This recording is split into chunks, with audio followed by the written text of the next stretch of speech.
Musi nshaka ku exhorta canke nshaka kubankuhaja bifatiye ku bihe tugiyemo nkuko igihe cyose y'umwaka ugeze hano dufata igihe c'imisi 40 y'amasengesho yo kuba imbere y'Imana yo kurondera mu nyonga y'Imana nkuko dusanzwe rero tubikora imisi yose y'umwaka ugeze hano.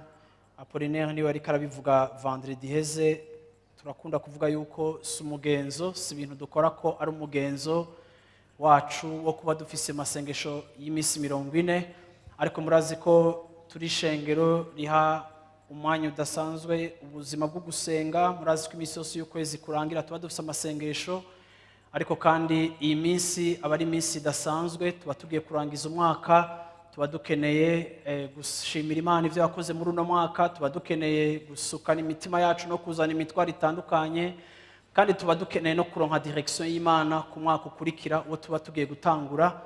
Rero ndashaka kuri uyu munsi kwankuhaja eglise cyangwa kwankuhaja umuntu wese. Ndazi yuko abatari bake iyo umuntu afise ubuzima bw'amasengesho bene uyo nta umwinginga gusenga, akunda gusenga kuko abazi ico abikuramo, abazi ico byafashije ubuzima bwiwe. Ariko kandi n'igihe uba ukiri umushasha ariho ugikizwa, ariko ukaba wumva umenga igihe ni kirekire, kuba turi ngaho imigoroba yose, rimwe na rimwe saa sita canke ibitondo vyose, ukumva umenga ni birebire. Ariko ndashaka kwankuhaje umuntu wese kwiga no kwitoza umuco wo kubana n'Imana no kuba muri presence y'Imana. Bwana sifiwe sana. Rero iyi ni misi dasanzwe, Imana idutera iteka ryo kubona ibintu byinshi by'abantu biba debloqué muri iyo misi y'amasengesho, kubera atmosphere ibihari, kubera attention abantu baba bafise, kubera ukugurukira Imana abantu baba basanzwe bafise. Hari byinshi bikoreka kuko tuba dufise ukwitega, kandi tuba dufise ugushaka Imana, tuba dufise kurondera. Kandi ijambo ry'Imana rivuga ngo urondera arahabwa, urondera araronka. Nico gituma kurondera birafise ico bimaze kurusha kutarondera, kandi ufise ico witeze kubona gihinduka. Rero iyi ni minsi tugiyemo, tuzoba turi ngaha ku migoroba. Nico gituma nshaka uyu munsi kuvuga ngo kubera iki dusenga, kubera iki dusenga, niwo mutwe w'amajambo. Ijambo rikomeye tuzoba duhagaze ko muri iyi minsi y'amasengesho yacu riri muri Zaburi ya 23 murongo wa 6. Zaburi 23 ku murongo wa 6, agace kamwe niko mpagaze ko cyane, naho uwo murongo wose ufise insobanuro. Urashobora kudusomera Fiston, Zaburi ya 23 ku murongo wa 6. Nukuri ibyiza n'imbabazi bizonyuma ko imisi yose y'ukubaho kwanje, nanje nzoba mu ngoro y'Uhoraho ibihe vyose. Haleluya. Ndashaka twese dusubiramemo uyu murongo wa 6 twese hamwe, musubiramo inyuma ya Fiston atubwire, hama natwe turasubiramo inyuma yiwe n'amajwi yacu. Amina. Nukuri ibyiza n'imbabazi bizonyuma ko imisi yose y'ukubaho kwanje, nanje nzoba mu ngoro y'Uhoraho ibihe vyose. Kandi nukuri ibyiza n'imbabazi bizonyuma ko imisi yose y'ukubaho kwanje, nanje nzoba mu ngoro y'Uhoraho ibihe vyose. Haleluya. Amen. Uwo ni wo murongo wa Zaburi ya 23 murongo wa 6. Nshaka ko uzofata umwanya wo kumeditako, ariko kandi niwo uyu munsi nshaka gufatirako muri iki cimviro cyo muri kino gitondo, dufatiye ku buzima bwa Dawidi akunze mu majambo menshi yagiye yandika mu mazaburi kwerekana agaciro ko kuba mu bwiza bw'Imana. Biratangaza cyane uyu mugabo kuko yari umugabo afise akazi kenshi, kandi aya mazaburi yose agenda avuga mu kubijanye no kuba mu bwiza bw'Imana cyane guhora ari imbere y'ubwiza bw'Imana. Aya majambo Dawidi yagiye yavuga mu bihe bitandukanye by'ubuzima bwiwe, n'amajambo yakoresheje kuva akiri umwungere, ni n'amajambo yakoresheje ari umwami. Murazi hamwe anavuga no muri Zaburi akavuga ngo kuba mu nzu y'Imana umunsi umwe biruta kuba iyindi myaka ingahe 1000 hanze. Agerageza kwerekana akamaro. Nagerageje kwiyumvira muri iyi minsi heze iki kintu Dawidi yari yaratahuye mu buzima bwiwe, uku kuntu yari umuntu vy'ukuri wumva ko aha agaciro ubwiza bw'Imana, aha agaciro kuza imbere y'Imana. Dawidi si umuntu yasenze kuko yari akenye, kandi Dawidi si umuntu yasenze gusa kuko yari umuntu ari umunyentambara, ariko birashoboka yuko intambara zitandukanye z'ubuzima bwiwe zamwigishije kurondera Imana. Ariko biraboneka yuko no mu gihe ciwe c'umugisha yashishikaye kuba umuntu yagiranye ubucuti n'Imana, kandi ubucuti bwiwe bwaragumyeho. Agashishikara rero aba umuntu avaloriza canke aha agaciro ubwiza bw'Imana. Nukuri ndasenga kugira ngo muri iyi minsi yacu 40 y'amasengesho hazoba igitigiri kinini c'abantu basubiriye kandi kwegera Imana, kandi bagiye kwegera Imana igihe kinini c'ubuzima bwabo, kuko vy'ukuri Imana iraryoshe. Yesu ashimwe cyane. Kuba mu bwiza bw'Imana biraryoshe, kumviriza ijwi ry'Imana biraryoshe, gusangira n'Imana biraryoshe, kumenya kumva ijwi ry'Imana ku gatwe kawe biraryoshe, kumva Imana ikuganiriza wenyene idaciye mu bandi biraryoshe, kumva Imana mwivuganira biraryoshe. Presence y'Imana iraryoshe. Hari igihe ushobora kuza imbere y'Imana ufise vyinshi uvuga, hari n'igihe uza imbere y'Imana udafise vyinshi uvuga, hari igihe uza imbere y'Imana usenga ijwi rikarenga, hari n'igihe uza imbere y'Imana nka mama Samueli ariwe Ana ukaza udafise ico uvuga, ukaza uhoze, ukamenga uraborewe, ariko indani ukaba uri kuraka, ukaba uri kurabira, ukaba uri kuravugana n'Imana, n'umuntu akakuraba akibaza ngo waborewe. Ariko kandi ndakunda iyo tuje imbere y'Imana, kuko Imana ntidusaba gufata forme ya bagenzi bacu, ariko iyo tuje imbere y'Imana bamwe baza ari bishirira, abandi baza bacereje, abandi baza bakubititse, abandi baza barushe, abandi baza buzuye umunezero batavise uko bovuga. Uko tumerewe kose, aho turiko turaca hose, ivyo turiko turahura navyo vyose, iyo uje imbere y'Imana nta nari muhomba, iyo uje imbere y'Imana nta nari musubira inyuma uko waruje. Iyo uje imbere y'Imana wamutaha Imana yahinduye ingene ubona ibintu. Imana irahindura ingene ijisho ryawe ribona, Imana irahindura ingene ibintu vyawe bibona, Imana irahindura amazina wita ibibazo vyawe, Imana irahindura amazina wita circonstance na situation zawe. Iyo uje muri presence y'Imana aho hantu hararyoshe. Dawidi rero yarabivuze, aravuga ngo nukuri ivyiza n'imbabazi bizonyoma ko iminsi yanje yose yo kubaho. Mu yandi majambo atraduisira ijambo rya Dawidi, hakuvuga ngo ivyiza n'imbabazi, ni nkuko yavuga ngo vy'ukuri ivyiza n'imbabazi, ni nkuko yavuga ngo ukugira neza kw'Imana kutanyiganyizwa kuzokwama kuri mu buzima bwanje.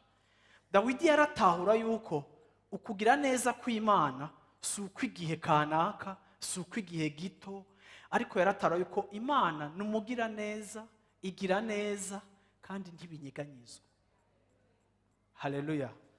Ntibinyiganyizwa, ntibihinduka, ntimeze nk'abantu, ntivangirwa, ntibivamwo, ntirambigwa, nishishwa na wewe. Igihe cyose igira neza.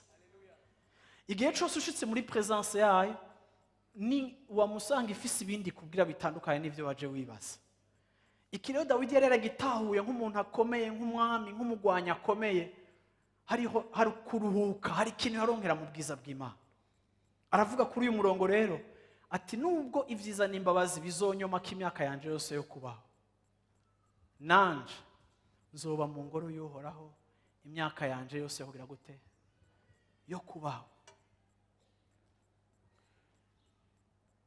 Iri jambo ngo nzokwama mu ngoro y'Uhoraho imyaka yanje yose yo kubaho ntirivuga ngo Dawidi nta kindi kintu azokora, ntirivuga yuko umwami agiye guhagarika responsabilité ziwe zo gutwara abantu ngo agume asenga.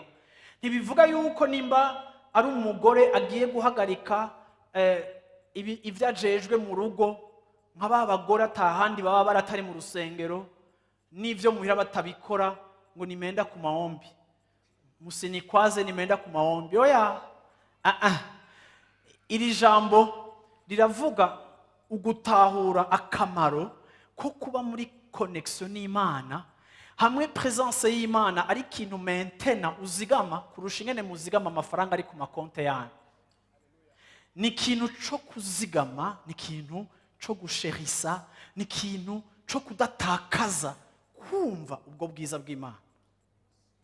Ikiro Dawidi yari yaragitahuye avuga ngo nzokwama mu nzu y'Uhoraho. Ariko kandi usomye no muri Zaburi ya 27 ku murongo wa 4 n'umurongo wa 6 yaravuze ngo nsaba ikintu kimwuhoraho, kandi ico nico nifuza cyane. Zaburi ya 27 ku murongo wa 4. Ico nsaba Uhoraho ni kimwe, nico nzohora nitwaririka. Nico nzohora nitwararika. Nukuba mu ngoro y'Uhoraho iminsi yose y'ubugingo bwanje, nkaraba ubwiza bw'Uhoraho nkihweza urusengero rwiwe. Haleluya. Ico nifuza ni kimwe gusa. Ico nsaba Uhoraho nukwibera mu nzu y'Uhoraho, ngo kugira ngo nihweze ubwiza bw'Uhoraho, kugira ngo nitegereze. Iri jambo rero umva ko rivuga ngo guhoraho, ariko ngira nkosore traduction yaryo su guhoraho, ariko Dawidi ijambo rikoreshwa ryiza atariri no kuvuga ngo nzokwama ngaruka, nzokwama ngaruka. Ibyo nzokora byose nzokwama ngaruka mu nzu y'Imana, nzokwama ngaruka muri ya presence y'Imana. Ni kuvuga ngo naho nzoba mfise iyondi niyo nzoba mfise, ariko nzokwama ngaruka muri bwa bwiza bw'Imana, nzokwama mvaloriza ijya presence y'Imana.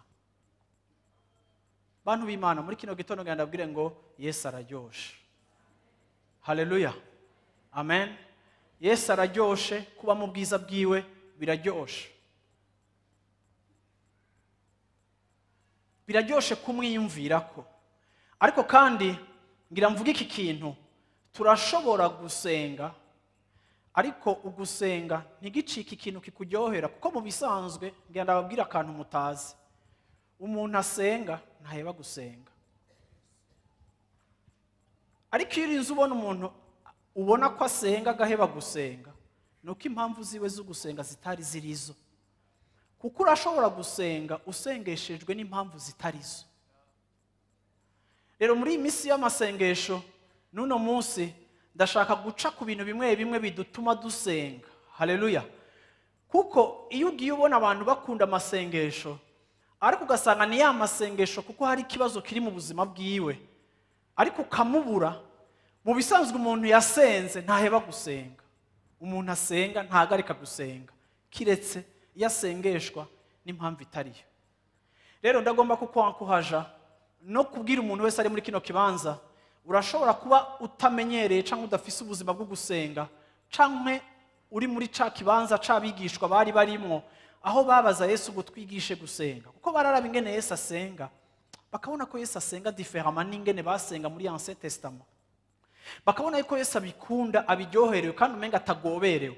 Bakabona yuko Yesu naharushe asenga, bikabazazanira, bagerageza no kumuherekeza gusenga. Urana ko Yesu arigiye ababwira ngo biraba n'abananiye gusenga ni isaha imwe, bararambigwa. Ariko Yesu yarakunda kuvugana na papa. Abigishwa mu kumwihweza barabona ati uyu muntu ingene asenga biratandukanye na bya bindi twigishwa n'idini, kuko mu bisanzwe gusenga ntuvyigishwa n'umuntu, ntibifise formule, ariko gusenga uvyigishwa n'ubwo gusabana n'Imana, kuko umuntu wese abana n'Imana uko imwihishurira n'uko imwibwira. Amina. Baramubwira ngo twigishe gusenga. Urashobora kuba uri ngaho uvuga uti nyigisha gusenga, ndashaka kumenya gusenga. Muranganira n'abantu ambwira ngo je ngo nsenze nca ndambigwa. Undi avuga ati je nsenze umwanya nca ntangura gusamara. Undi akubwira ngo jewe nsenze nca ndabivamwo, canke jewe nsenze nca ntangura kuririmba, uravyumva, canke jewe nsenze nta concentration fisi. Ariko nyanda kubwire ngo ikintu cyose mu buzima kirigwa no gusenga, mpwemu yera arashobora kubikwigisha. Yesu ashimwe cyane. Haleluya. Ariko nyanda babwire ngo umwimenyerezo wose uragoye. Bibiliya ivuga ngo umwimenyerezo w'umubiri ufise ikimazi kuri bike, ariko mu yandi majambo kwimenyereza mubiri kugira siporo birafise akamaro. Ariko kandi nk'uko iyo ushatse kwimenyereza ikintu ciza wamufise ikikugwanya. Iyo ugomba gutangura kugira siporo, ikintu ca mbere kikugwanya ni umubiri wawe.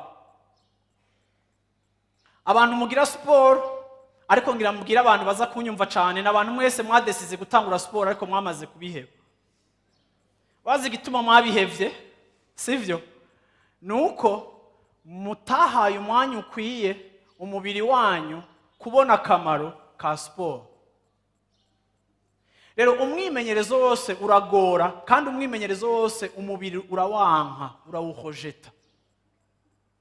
Murambona ndakunda kugira siporo, ngirira siporo kenshi muri jardin ku mugoroba, iyo mvuye ku kazi nkaca nambara tennis nkagenda kwiruka.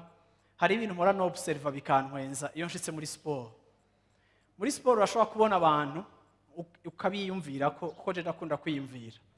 Hari abantu duhora duhura baje muri siporo, ukabona n'umuhungu n'umukobwa, ukabona bari kumwe, ukibaraba ukabona baraganira cane, ukabona baguma bavuga. Je nkumva no babwira ni mugire siporo, ariko ukabona baguma batera inkuru, ugacubona ati bafite akanaga couple gashobora kuba aga couple gashasha, ariko na mu couple dushasha umwe wese yaba ariko aragira ka effort ko gukunda ibyo mugenzi we wakunda. Aho rero ngira mvuga abakobwa gatoya, ugasanga umukobwa nyene afise umuhungu yikundira siporo cane, nawe nyene agaca mufenta nawe agatangura siporo. Bo sindakubeshere, ushatse kugira siporo kana atangura kugira siporo, ukabona rero yaje kwa umukobwa nyene yaje kuri terrain nawe yambaye amateni, ukabona ko duhuzo twiwe ni dushasha. Uravyumva? Yadesize gutangura siporo, kuko urabona iyo abantu bakundana umwe wese ashaka kumara umwanya munini aho mugenzi wiwe ari. Nukuvuga ngo nawe usanga ufise umuntu mushasha canke umukope wawe ahora agenda gutembera ku kwezi kugira mugire umwanya hamwe wo muherekeza. Uravyumva kuko il faut être ensemble. Ica kunda rero urakijamo. Kazo rero wa mukobwa rero atanguye yaragize akayifora arirukanze. Kazo rahagaze. Umwaka ngo nyaru ngo tugende ngo ngurashe. Ukamuraba nkaca mvuga nimbo muri estimation zanje uyu mukobwa ibintu bya siporo azobiheba, kuko ntiyaje kugira siporo afise determination yo kugira siporo, ariko yaje kugira siporo afise determination yo guhura n'umusheri wiwe.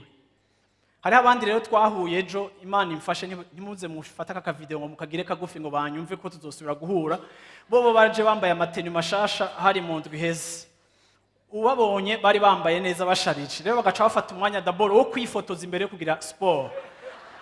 Muri za mpuzu nyene zabo ukabona nyene baragize gutya, abandi baragize uko bagira batangure siporo, nkabaraba nti aba sishobora kubabona ukwezi ngaha bizoba vyaheze. Uravyumva? Baca baratangura siporo, ariko bo baragira strategy, barasigana. Umwe wese ukabona yirutse ukwiwe, ukamusanga imbere yahagaze yabivuyemwo, uwundi agaca agenda akicara ahantu kwibuye, ukabona nyene ko yabihevye, yatumye kwa amazi abandi ngwingo kugira ngo uravyumva? Mubandanye mwe kuza ameze gutya anya hama munyu mukoza yaravye agacona handi bakoragira gymnastique agacajayo gacagira ama exercice. Rero hari gihe uraba abantu uravyumva, n'abandi nyene iyo bakiri fiancé baragira na sport na fiancé, hama après mariage ntusubire kubabona muri terrain, ni nko kumenga umukobwa muga ati hewe biraheze bijya vyari ivyo gushika d'abord, ubu twarashitse ntusubire kungora sport frame. Uko niko gwanje yangiza, ariko yarasubiriye. No munsi nza gutaha muri restaurant. Yes ashimwe. Ukurumva? So uwo babigiriye Imana imufashe cyane, iguhe grâce yo kuvyihanganira. Ariko shaka kuvuga iki? Shaka kuvuga ngo ikintu cyose uri kurimenyereza umubiri urakigwanya, cyane cyane yari ikintu kigufitiye akamaro, kuko kwimenyereza birafise akamaro. Ariko uko ushaka kuvyiga umubiri urakwangira, ugataha uyu munsi wagize siporo washushe ukumva umubiri wose wawukase. Uravyumva?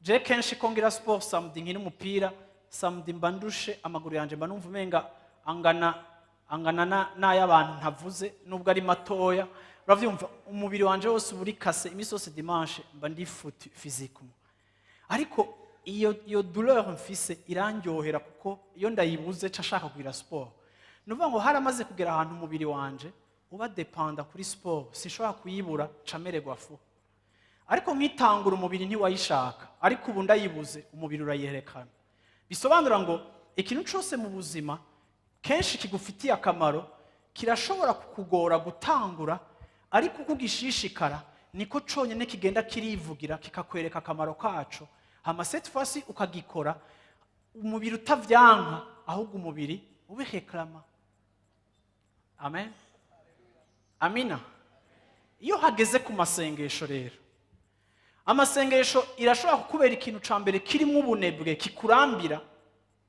bikakunanira ariko umunsi uzoshishikara umubiri uzokugwanya ariko apana umubiri physique ariko ikintu kidutuma tutabandanya gusenga si umubiri nkuko sport umubiri ari buvyanka ariko tuvuga umubiri iyo dushaka kuvuga kameremere kacu kuko bibiri ivuga ngo kameremere kacu umuntu wacu wa kera ivyifuzo vyiwe bitandukanye n'ivyifuzo vya mpwemu impwemu muri we wishaka gusenga ariko kameremere yawe igizwe na ame yawe yononekaye yabaye corrompu na influence diabolique iyo ni igutuma igwanya amasengesho ariko uko uzobaho mu buzima wimenyereza gusenga uzoteba wumve yuko kamere yawe itagutegeka itakubuza gusenga ahubwo gusenga byacitse forme ya respiration yawe ahubwo nta n'ubikubwira nta n'ubikwingingira ahubwo gusenga biri spontane biri voulu uronse akarigara gato k'abantu bashaka gusenga gato ubuzi yuko mugiye kugira umwanya mwiza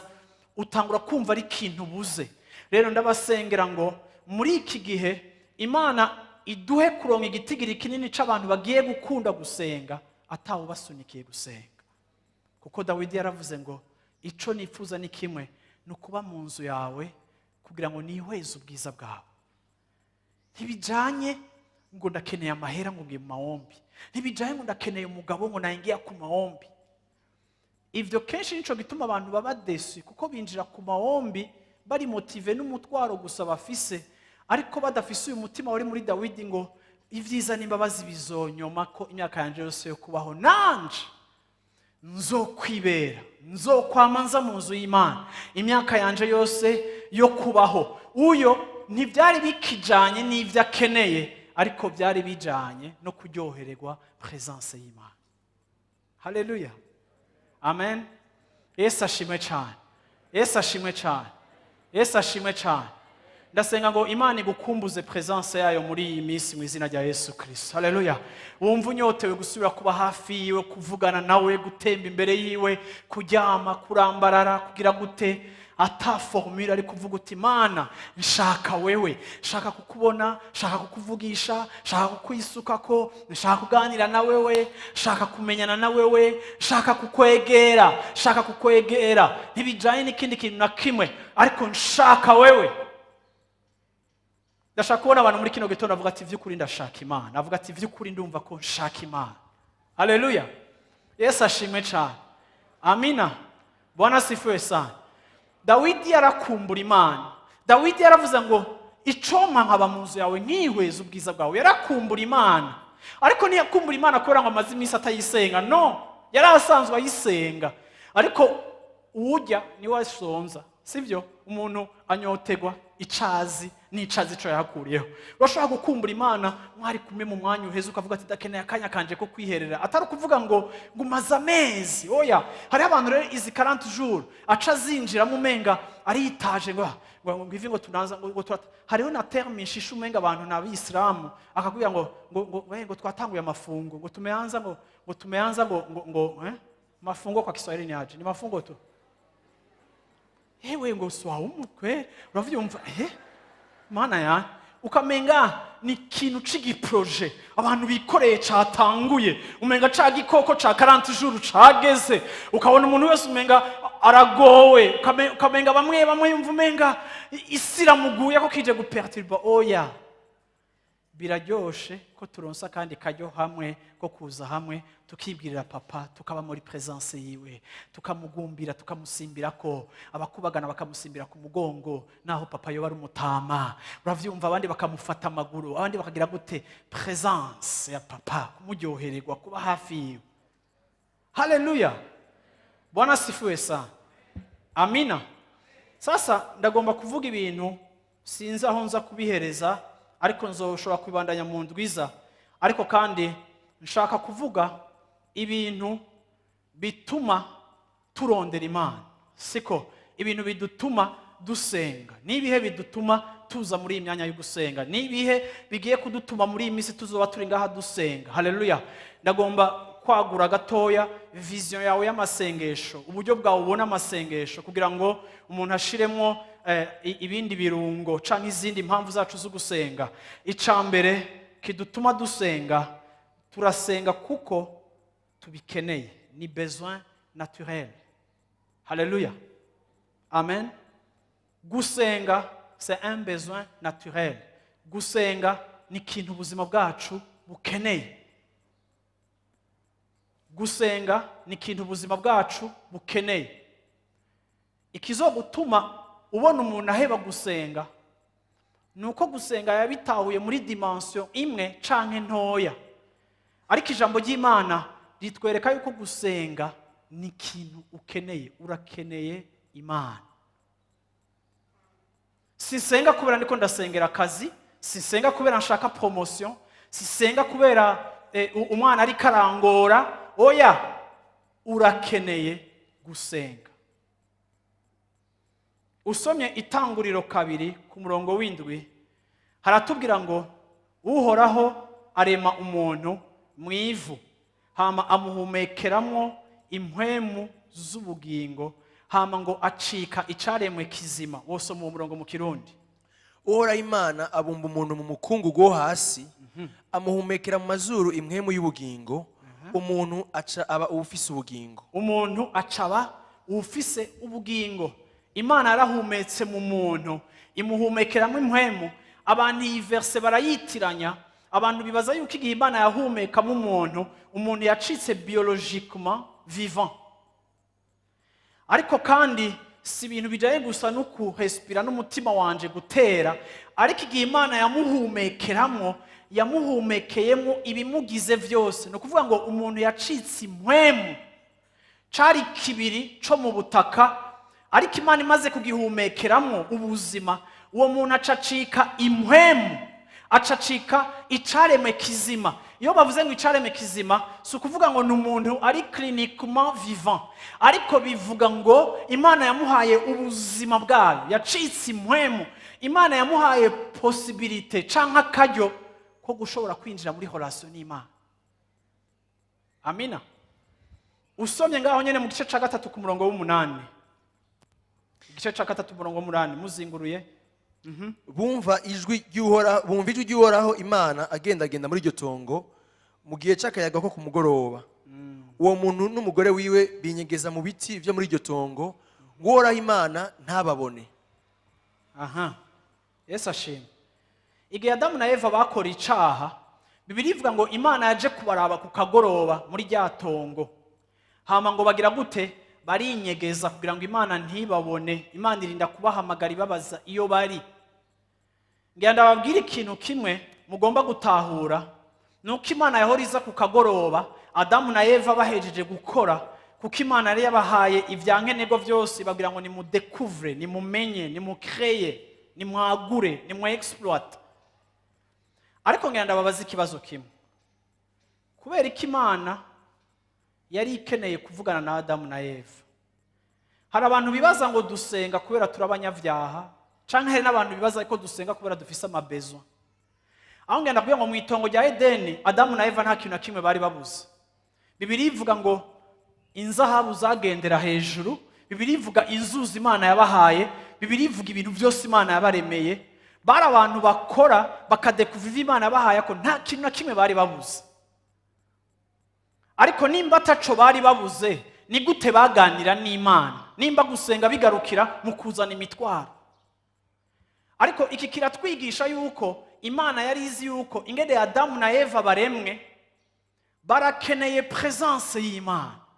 Turakeneye ukubaho kw'Imana, turakeneye gusabana n'Imana. Nico gituma yamiza kubarondera kugira ngo basangire, kugira ngo bavugane, bayibwire ingene umunsi wabo weriwe, nayone ibahumekere kubumana bwayo, iba transmit ubuzima bwayo, ibandukize ivyayo, ihagure iyerekwa ryabo, iberekejo habo hakurikira, ibahe direction, ivugane nabo. Ngeragere yuko Imana yaraza kuraba Adamu itararema Eva, kuko Imana na Adamu barakorabora, turakorana n'Imana. Ijambo ry'Imana rivuga ngo Imana yararemye ibikoko yanka kuvyita amazina, ihamagara Adamu iramubwira ngo vyita amazina, ndaguhaye responsabilité, kuko ico wisi izina ugifise ko autorité. Rero sindabirema ngo ubiganze utavyise izina, mfise crédit y'ukuba le créateur, ariko nawe ndaguhaye crédit y'ukubiha izina kugira ngo ubigire ko autorité. Imana igize gukirira Adamu ngo isanga arafise irungu, iramusinziriza, imukuramo, imuremera umugore, iramuvyura. Avyutse asanga umugore aravuga ngo uyu rero ari différent nawe we Mana, uyu wampaye ntasa n'ukusa, ego sindakugaye, ariko uyu mpaye nakarakanje, nakagufa kanje, harakandi kantu simbona ko nzomutinya nkuko wenda kubaha nk'Imana, ko mbona ko tuzokwiruka, tuzokina muri jardin, tuzosimbirana, ko tuzokora n'ibindi bintu. Uyu nyani ari différent n'ingene wowe umeze, unkoreye ikintu ciza. Ariko kandi Imana imaze kurema Eva ntiyaciye reka kuza kuraba Adamu ngo yamuhaye umugore, yashishikaye kuza kubaraba, kuko ce sont des êtres supposés dépendre sur la présence de Dieu. Naho bari bamerewe neza, bari bagikeneye Imana. Ngenda kubwire ngo matière Imana yagukozemwo uri careme gikeneye présence y'Imana. Haleluya. Bwira umuntu mwicaye nti urakeneye présence y'Imana. Haleluya. Iyi niyo mpamvu ya mbere idutera gusenga. Turi mpwemu n'Imana ni mpwemu. Hari igisata cyo mu buzima bwacu kicuzuzwa n'Imana gusa. Ikigira kabiri kidutuma dusenga canke tuza gusenga. Ikigira kabiri biradufasha kumenya Imana. Ça nous aide à connaître Dieu. Biradufasha kumenya Imana. Ephésiens chapitre 1 verset 16 na 17. Ntahengeshanya kubashimira. Merci. Ntahengeshanya kubashimira Imana, mbahoza mu kanwa uko nsenze. Aha Paulo banzugarukiraho ngo simpengeshanya kubasengera, ndabereka Imana imisi yose iyo ndiko ndasenga. Paulo yari afise umwitwarariko wo gukora iki kintu, yarasengera abantu Imana yamuhaye, ariko ndagomba mwumva ico yabasengera, ico yabasabira ku Mana, ico yipfuza kubona ku murongo wa 17. Ngo Imana y'umwami wacu Yesu Kristo, data wa twese w'ubwiza, ibaho umutima w'ubwenge, no guhishurirwa mu kuyimenya. Ico Paulo yasengera aba bantu ntikwari kugira baronke imodoka nshasha, ntikwari kugira baronke akazi gashasha, ntikwari kugira ngo baronke bya bindi byose bya materiel dukeneye, nubwo atareka kubibasengera. Ariko kenshi igihe Paulo yabasengera, yarabasengera kugira ngo Imana ibahe ubwenge, ibongere sagesse, ibahe esprit de révélation, kugira ngo ibongere kuyimenya. Kuko Paulo yarazi yuko iyo dukijijwe biba bikenewe cyane ku buzima bwacu dushishikara kongererezwa ukumenya Imana. Ivyo wamenye umunsi wakizwa, ivyo bagutamitse ugikizwa ukiri uruyoya, ntibihagije kugira ngo uje gushitsa umugambi w'Imana ku buzima bwawe. Nico gituma hashishikara kubaho kugaburirwa no guhishurirwa. Iyo ndiko ndasenga ndarushiriza guhishurirwa Imana. Rero impamvu igira kabiri ituma dusenga nuko iyo ndi mu masengesho, iyo ndi umuntu asenga, biranyongerereza kumenya Imana. Kuko muri uko kubana nayo Imana iranyibwira, Imana iranyisobanukira, Imana irayisobanura, Imana iripresenta, Imana iravugana nanje, Imana irampa kuyitahura. Haleluya. Nico camurazi singa intumwa ati ndasenga kugira ngo amaso yanyu yuguruke, uravyumva, murushirize gushishikara kumuhishurirwa no gukura mu kumenya Imana. Bantu b'Imana, hari ikintu natahuye. Urashobora kugira ama école biblique yose abaho yo mw'isi, urashobora guhura n'abadokiteri ba theologie babaho mw'isi, ngenda kubwire ngo ntitumenye Imana kuko bayitwigishije, tumenye Imana kuko yatwihishuriye. Ivyo ndakwigisha hatabayeho aspect yihishurirwa na revelation mu buzima bwawe, ivyo ndakwigisha bicika ivyete bimena umutwe, bicika teori. Ariko nk'uko Imana yafashe ikikoro kiri novuga kiri teorike gifise forme y'umuntu ikarinda guhumeka agashiramo ubuzima bwiwe, niko natwebwe iyo tumaze kwigishwa amajambo y'Imana hakenera ubundi buzima buza guha ubuzima ya majambo, kuko Bibiliya avuga ngo icete kirica ariko muhema beshaho. Ico Imana ihishuye nico utahura, ntutahura ivyo wigishijwe, utahura ico Imana ihishuye. Urashobora kwiga ekonomi ukayitahura, urashobora kwiga siyansi ariyo yose ukayitahura ukayumva, ariko ntushobora kwiga Imana. Nico gituma mu Baheburayo yavuze ngo muri ico gihe nta uzoba yigisha mugenzi wiwe ngo menya Imana, ariko jewe Imana nzokwihishurira umwe wese, kandi ngo sinzokwandika ivyagezwe vyanje nko mu gihe ca Mose navyanditse mu gitabo ku bisata vy'amabuye, ariko ubunya nzogenda kwimenyesha umuntu wese, umwana, umuto, umukecuru, uhambaye, uworoshe, nzomwisobanurira gushika naho atazonsoma bikuye ku bisata vya Mose, abikuye mu mabwirizwa 10 n'amabwirizwa 600, ariko umwe wese nzomwihishurira, amajambo yanje azokwiyandika ku mutima wiwe, bizoba ibintu revele, bizoba ibintu bihishuwe. Sinshobora kumenya Imana itanyihishuriye. Kugira ngo inyihishurire ngomba kuba nsangira nayo, mfise umwanya wo kuvugana nayo, nkaza muri presence yiwe. Lendele koti ele bloche teleko sendele kote, sinzanye utudosiye twanje, sinzanye imitwaro yanje, d'ailleurs urayizi, ariko nshaka wewe. Lambloche teleko tiele bloche teleko. Uri papa, uri umukunzi w'ubuzima bwanje. Urankunda, wangiriye neza. Uri gitangaza Mana. Ndagomba kukumenya. Lende umwanya ukagenda nkaba nawe sans programme, sans liste, nuko uhoraho nyabugingo nasherutse imbere yawe, ivyo naje kuvugana nawe nyakubahwa, reka sha yutanguye kwiyajusta si papa, iyo protokole nibaho ntigira n'urutonde. Haleluya. Ariko umuryango w'uruguruye aravuga ngo nimwegere n'ubushizi bw'amanga intebe yiwe. Haleluya. Ku ntebe yiwe y'ubuntu sindinda kwigira ibintu, sindinda guhindura ijwi. Nkikizwa nari nzi yuko umuntu agomba gusenga ahindura ijwi, ukabona ubwana bwakuriye mu gisagara butanguye gusenga ngo mutanga bugingo nyakugira hafi gutukana nyakugira. Uravyumva? Kubera wumva umenga hariho forme y'abasenga, wamara gukompoza urwo rupriere neza ukavuga ati ivyo ari byo byose Imana naho yirengagiza, iri ntagiza kwirengagiza. Bo chakacha mumbwira uti umviriza, ntibivana n'ingene wabivuze, ariko yoyo iraba umutima wawe ukuntu wawuzanye. Haleluya. Ushobora kuba utazi no kuvuga, irasesa umutima wawe, il sonde le cœur, arapersa, arabona kure, aratuzi. N'igihe udafise amajambo yo kuvuga, n'igihe ugira gute, nico gituma duhaye ya option. Aravuga ngo nimwanaza n'imbere mwivugire mu ndimi, mubivane mu bwenge, mwivugire limblo shatala setelek. Nigute ushobora kuvuga ibintu bitumvikana ukumva wubatswe, ukumva danku hari ibintu byahindutse, kumva winjiye mu masengesho hari ukuntu meza ariko waduze, kumva umenga nti warufise teme ya conversation iraje. Why? Nuko quelque part. Haleluya. Niyo uvuga ibikorogosho nk'aba bana bandika ibikorogosho bo muri maternelle, we warazi gusoma ivyo yanditse, kuko indome si vyanditswe mu gifaransa ciza, ariko kandi ujya mutima wanditse urafise icyo wari kuravuga. N'inyandiko y'uruyo irarisoma ikamenya ko hari ishimwe. Haleluya. N'inyoni iyo ziriko ziraririmba iramenya ko ari icubahiro. Ni Imana ya langage zose, ni Imana idafise formule na forme muri langage. Ni Imana.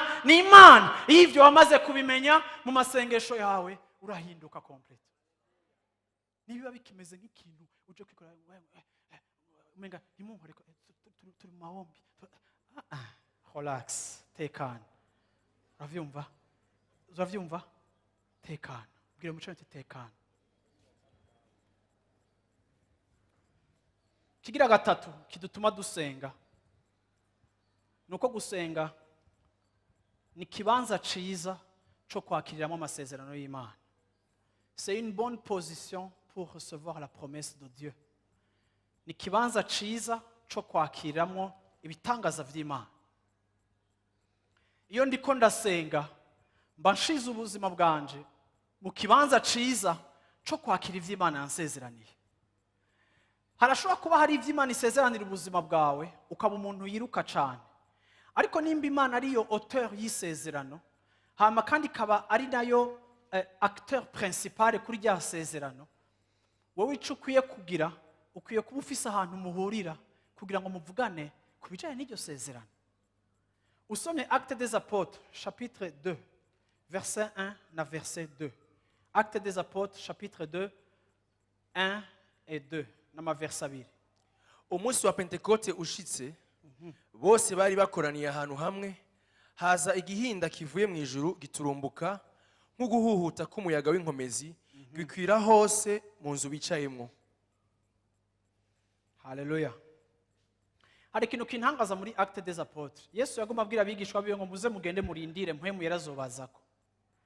Ako narageje kwibaza kubera iki none Yesu yababwira ngo baje kurindira mpwemu yarabaze ko kubera iki Yesu atamubahaye. Kubera iki atamubahumetse ko nkuko yigeze kubikora muri Jean akabahumeka ko mpwemu yera. Ariko kubera iki yashaka ko bagenda i Yerusalemu bakicara bakarindira. Bikatubwirwa yuko barindiriye iminsi 120 bari muri presence y'Imana basenga. Nkabazana Imana kubera iki byafashe iminsi 120 ngo mpwemu wawe aze. Eske ibintu byawe biri compliqué ku buryo bigufata umwanya ungana gutyo kugira ngo wowe uze? Ariko kandi Yesu mu kubabwira ngo bagende kurindirira hajya ahantu bakagenda kurindira basenga, muri uwo mutima wo gusenga Bibiliya iraduha information imwe ikatubwira ngo bari mu mutima umwe. Ariko kandi muri uko gusenga bari bafise isezerano riri commune basangiye bose ryo guhabwa ubushobozi. Ntibari bemerewe gutangura gukorera Imana badahawe ubushobozi. Nihe bagomba guhererwa ubushobozi? Mwibaza ko bari bicaye bariko banywa ikawa canke bariko barakina dame canke bariko barakina mabiye canke bari kuri television uravyumva bariko barakina amajeu? No. Ariko kandi Bibiliya ivuga ko bari mu mutima wo gusenga. Ariko kubera iki? Kuko iyo turiko turasenga uravyumva, iyo turi imbere y'Imana muri uwo mutima wo kugira ico twiteze duhamagara Imana mu masengesho nosore Imana yabahaye mpwemu yera, ariko hari ibintu vyinshi que Dieu a ajusté dans leur vie. Nta na rimwe gusenga gukemura ikibazo kimwe, ariko uza gusenga ufise umutwaro umwe Imana ikakwishura ku bintu vyinshi utari wibaza. Ni bangahe muzi yuko igihe tugiye gusenga hari ibintu Imana ikumenyesha utaruzi yuko ukeneye kandi wewe wari ufise ibyo waruzi kukeneye, ariko ugasanga Imana yibereye akaryo ko kugukomunika ibindi ukavuga ngo nonsore mvuyeyo naronse kakazi nasengera, ariko hari ibindi bintu byinshi Imana intahuje.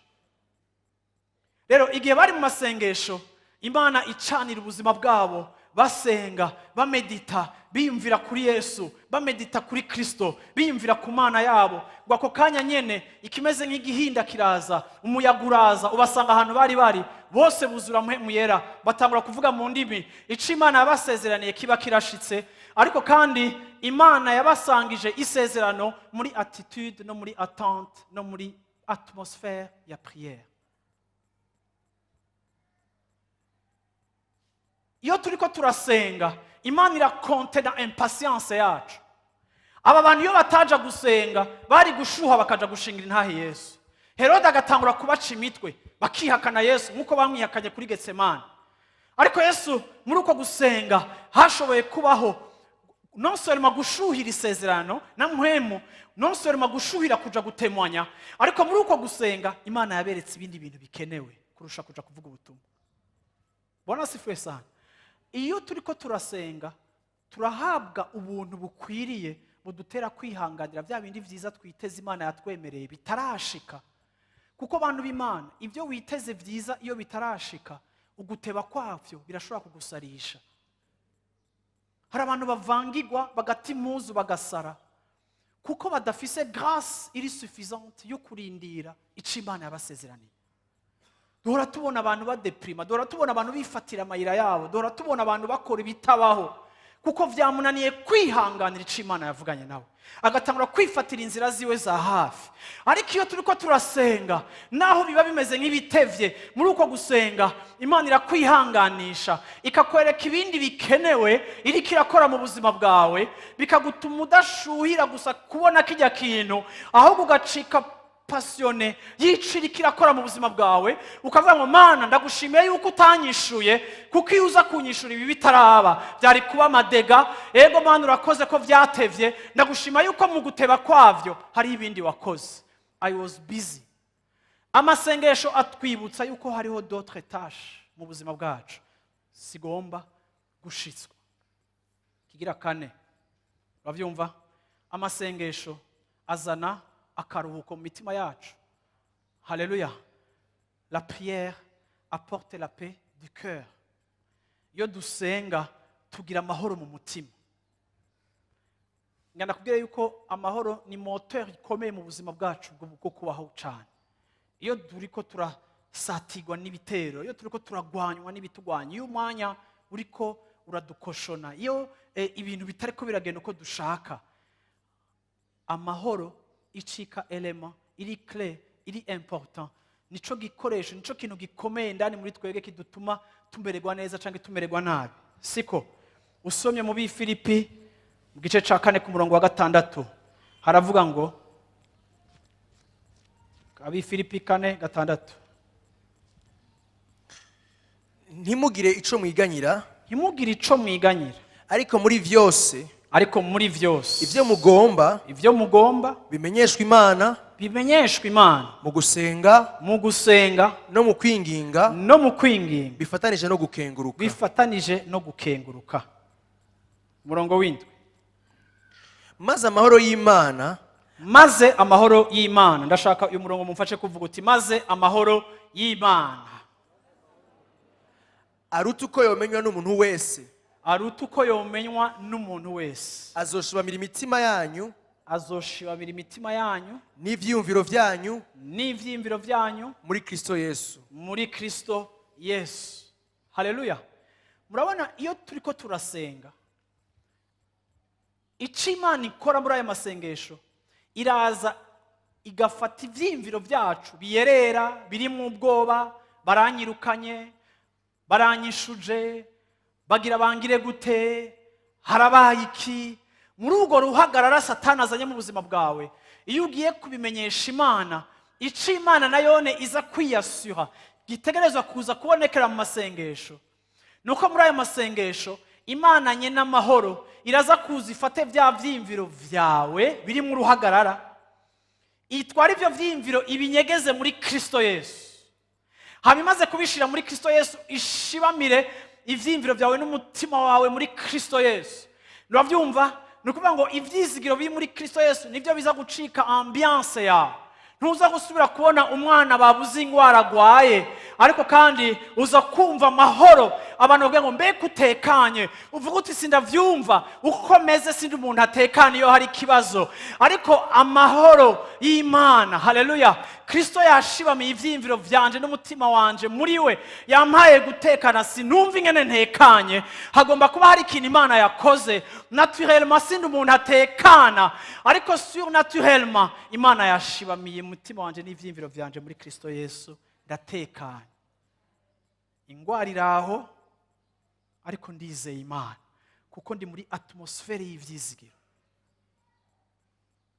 Bantu b'Imana, nta muntu yo kuremesha, nta muntu azokumara inyota, nta muntu azokwirura umutima wawe, nta muntu numwe afise ico azohindura mu mutima wawe, nta muntu ashobora kuhamplace Imana mu buzima bwawe. Ni ifise capacité, umaze kuvugana nayo, ifise capacité yo gushibamira ivyimviro vyacu n'imitima yacu muri Kristo Yesu, tukumva turagize amahoro.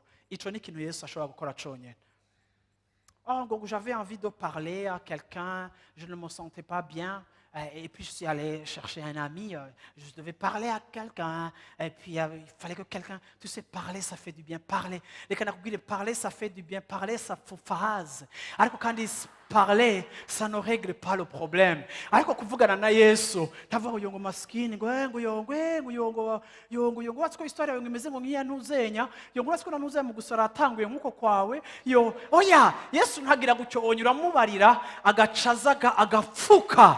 Yesu ashimwe cyane. Abantu bakibaza ngo turigirisha ariko ntitwigirisha. Haleluya. Nawe umenga tugiye guhera no guhona, ariko ico wowe wakora mu buzima bwacu nta muntu yogikora afise ibintu biri authentique. Arazana guérison, arazana satisfaction, arazana repos. Niwe yivugiye muri Matayo 1:28 aravuga ngo nimuze kuri jewe abarushe n'abaremerewe ndabahe akaruhuko. Matthieu 11:28, venez à moi vous tous qui êtes chargés et fatigués et je vous donnerai du repos. Himugura karuhuko, himukamarchandako. Nta kindi bibasaba ingo muri presence yanje nanje ndabagarantisa muza gusohoka mufisa karuhuko mutekanye muremye. Mbega bizoba byahindutse? Yego, mbega bizoba byahindutse? Oya, ariko peu importe byakoretse bitakoretse afise capacité yo kuzana akaruhuko. Haleluya. Aracecekesha urwambo rwose ruri mu buzima bwacu akaduha akaruhuko. Abantu bakakubaza ngo mbega iki kintu bikugicamo gute? Kavuga ati ndaruhutse. None ndutse mumutima wanje dorere yujya musi azogarukako wazana urukaniwe ankoya maraso. Stop. Okay, 5. Kigira gatanu kidutuma dusenga nuko gusenga biduha gushiraho amategeko mashasha. Haleluya. Ça nous permet d'établir un nouveau ordre. Iyo dusenga turashinga ibintu bishasha. Yesu ashimwe cyane. Iyo umuntu asenga aravuguruza ico umwansi yashatse gukora mu buzima, ico umwansi yetablishije. Iyo usenga urashobora kuvuguruza urutonde rwiwe ukavuga uti je ntibimba kuko. Haleluya. Amina. Amen. Yesu ashimwe. Tutarinze gusoma umurongo ngaha, muribuka igihe Esteri bamubwira ngo aje kuraba umwami kuko hari ikibazo gishitse mu gice ca 4 ca Esteri guhera ku murongo wa 11 bamubwiye ngo genda urabe imbere y'umwami, genda useruka imbere y'umwami. Siko nawe aravuga ngo mbega urazi yuko ntarahamagagwa n'umwami haheze 30 jours. Esteri yari umugore amaze 30 jours atabonana n'umugabo wiwe kandi baba muri pare zimwe, ariko umwami kazi yaba afise residence ziyo. Ariko aravuga ati ntarampamagara kandi itegeko ryiwe rivuga ngo sishobora kumuseruka ko atantumbereje inkoni yiwe. Ni gute none no viola iryo tegeko ryashinzwe nkaja kumuseruka imbere kugira ngo ndabavugire canke ndabagwanire? Ku murongo wa 16 ati genda ukoranirize hamwe abayuda bose bari Shushani. Esteri aravuga ati genda basi munkoranirize abayuda bene wacu bose bari Shushani mubegeranye mwisonzeshe kubwanje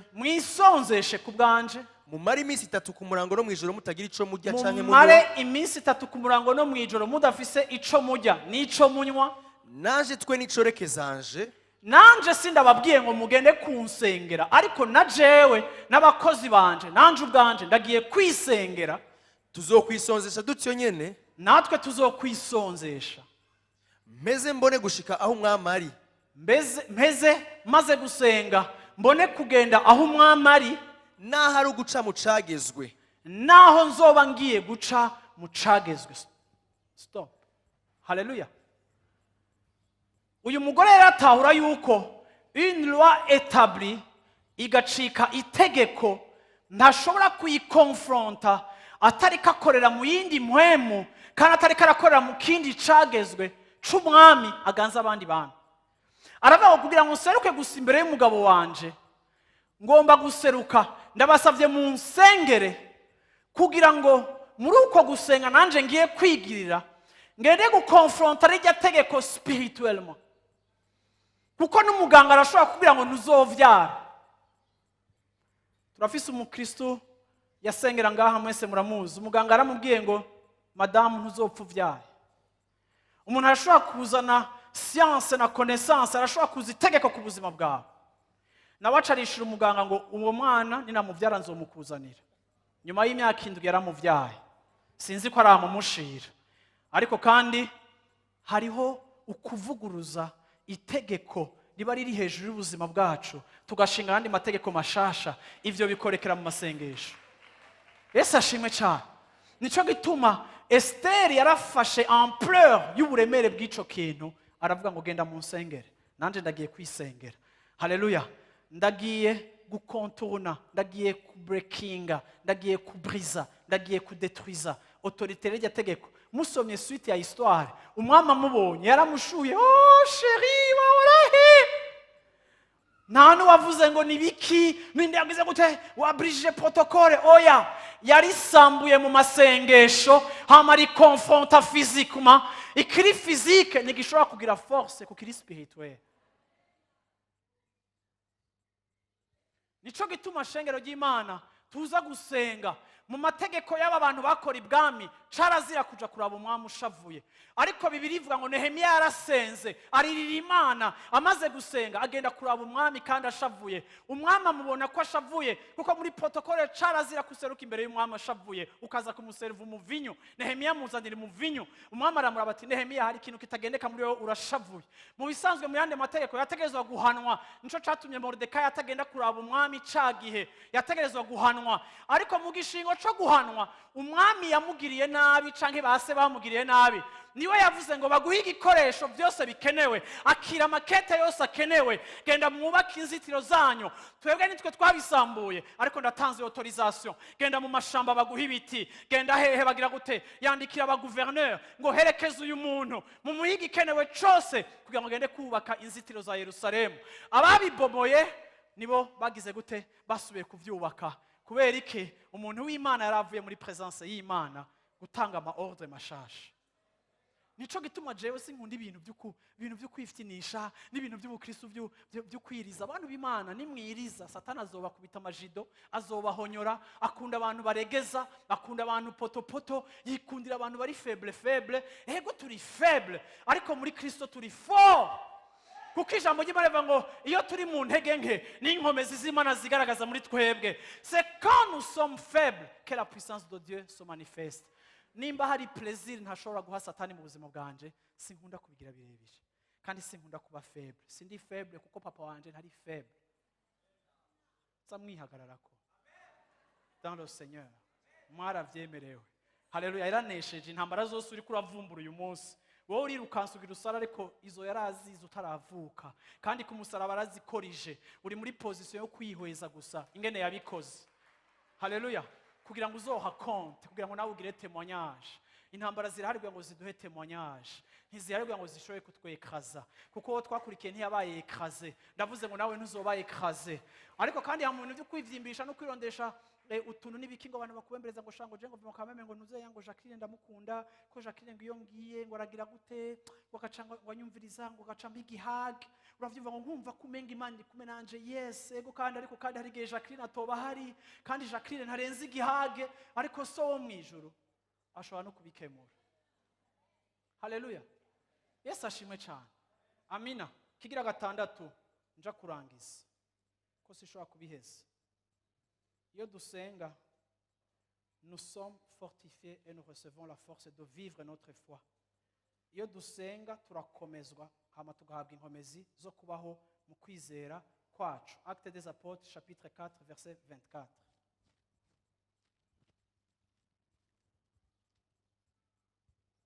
Nabo bavyumvise, bamaze kumva ingene bariko bagirirwa nabi nabigishwa bakurikira Yesu, ariko bariko barafungwa, bariko baricwa. Bamaze kumva ivy'Imana yakoreye ba Petero, bavuga n'ijwi rirenga, babwira Imana n'umutima uhuye bati, Databuja, ni wewe waremye ijuru n'isi n'ikiyaga n'ibirimwo vyose.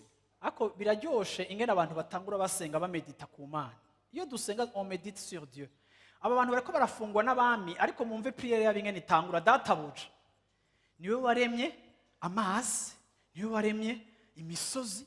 Donc batanguye kumedita sur la grandeur. Si amasengesho ushikuvuga ngo mana ndapfuye ngo ntabara oya babanza kwiyubaka muri la personne de Dieu kugira ngo batangure rero kumubarira problème bafise ariko babanza kandi d'abord kwibutsa icimanire. Aha. Kandi wavugiye mu kanwa ka sokuruza Dawidi umusavyi wawe ubivugisha mpemu yera uti abanyamahanga ni iki kibateye umuvurungano n'amoko yagiriye ingingo iki ivy'ubusa. Abami bo mw'isi batonze urugamba n'abakuru bakoraniye hamwe kugwanya uhoraho n'uwo yarobanuje amavuta. Kandi ivy'ukuri muri iki gisagara Herode na Pontio Pilato hamwe n'abanyamahanga n'imiryango ya Isirayeli bakoraniye kugwanya umushumba wawe yera Yesu uwo warobanuje amavuta. Urumva ntibavuze ngo bakoraniye kutugwanya ariko baratahura yuko mu ngorane bariko baracamwo au fond sibo bariko baragwanywa ariko ni Yesu ariko aragwanywa kuko barazi ko bari identifié à Christ. Nico gituma niyo uja gusenga ubwira Imana imitwaro tu dois savoir yuko wewe position ufise muri Kristo ituma ikigukoze ko gikoze ku Mana yawe.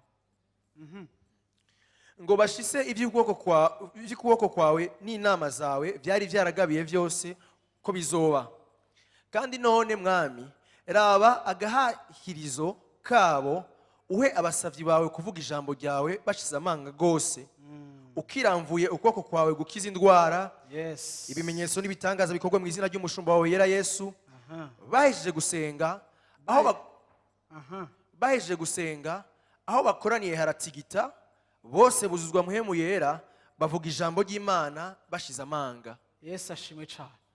Bahejeje gusenga buzuzwa muhemu yera batangura kuvuga ijambo ry'Imana bafize ubushizi bw'amanga. Iyo dusenga duhabwa inkomezi zitubashisha gutambukira mu muhamagaro no mu kwizera. Mu gihe dufise ibitugwanya byinshi mu masengesho niho uzoronka inkomezi zigutuma utihakana icurico kandi ushobora gukonfronta n'urupfu kuko mu masengesho waherewe inkomezi. Byumvikana rero ngo iyo umuntu ufise ubuzima budasenga canke udafite ubwo busabane n'Imana bikwiye ntuzobasha kandi ntuzoshobora guhangana n'ibibazo biri mu buzima bwawe kandi ntuzoshobora no gushitsana wa muhamagaro wawe. Nico gituma abantu bari bakeneye gusubizwa inkomezi n'Imana kugira ngo ibashoboze kugenda kuri etape ikurikira. Icanyuma ndangiriza ko nica kangahe icindwi nico ndangiriza ko shakurangiriza ku cindwi aho mvuga ngo amasengesho aracagagura iminyororo y'urupfu. Actes des Apôtres chapitre 12 verset 5 kugeza kuri verset Actes des Apôtres chapitre 12 verset 12 gusa. Amaze kuvyumvira aja kwa Mariya nyina wa Yohani ariwe Mariko aho bari bakoraniye benshi bariko barasenga. Iyi nkuru ndashaka kwirangiriza ko mvuga ngo iyo dusenga turacagagura iminyororo iri mu buzima bwacu. Yesu ashimwe cyane. Turacagagura iminyororo Satani agerageza kuzirikira ku maguru yacu no ku maboko yacu. Pole sana ndabona ko mushushe ariko ndahejeje mumpe attention gatoya. Ijambo ry'Imana rivuga ngo Herode yishe Yakobo. Yishe Yakobo muri chapitre 6 je pense, n'est-ce pas Christian? Yishe Yakobo, yishe hariho umuntu yishe. Hariho yishe abantu barabiryoherwa cyane. Ni Yakobo, ya. Yishe Yakobo, Herode bimuha amasuccès mu Bayuda ko yishe Yakobo. Bibiri bivuga ngo Herode amaze kubona ingene Abayuda baryohewe aca decida yuko ku minsi ya Pasika agiye kubufa uwundi mutipe mushasha. Aravuga ati rero ubu rero ko vyamuhaye amasuccès naravye amasondage kuri France 24 Herode nari mfise toya popularité mu Bayuda ya 41% ariko maze kwica Yakobo toya popularité yanje yaduze igeze kuri 70%. Aravuga ati ngaha no bufa uyundi muntu ari clé muri aba bantu bavuga Kristo sha Abayuda bonkunda kandi noba 80% populaire. What's kintu yaciye akora acava ngo mumfatire Petero baca bafata Petero. Bafashe Petero ijambo ry'Imana rivuga ngo baramufunga ngo bamufungira mu cumba c'indani kandi ngo bamuha n'abo bo kumurinda bamwugaranye, arindiriye yuko agiye kuzomutanga akicwa. Urabona abantu b'Imana, rimwe ubuzima bwacu burahogwa amakaprisi, rimwe turaba victime ba caprice z'abana b'abantu. Rimwe mu buzima bwawe mu byo uri kuracamwo uri mbahazwa kugira ngo juste biryohere abantu bamwe bamwe. Ndagerageza kwimvira Petero ico arico, nkabona ko agira apfe juste kubera hari umwami akeneye kuba populaire, atitoza atamatora haba asanzwe atwaye, ariko juste akeneye yuko abandi bantu bamukunda. Afashe Petero, umuntu clé mu bwami bw'Imana, ni nkuko yofata wewe, amukubise hajya ahantu aramufunze, aramugaranye, avuze ngo nzobaha umutwe wiwe.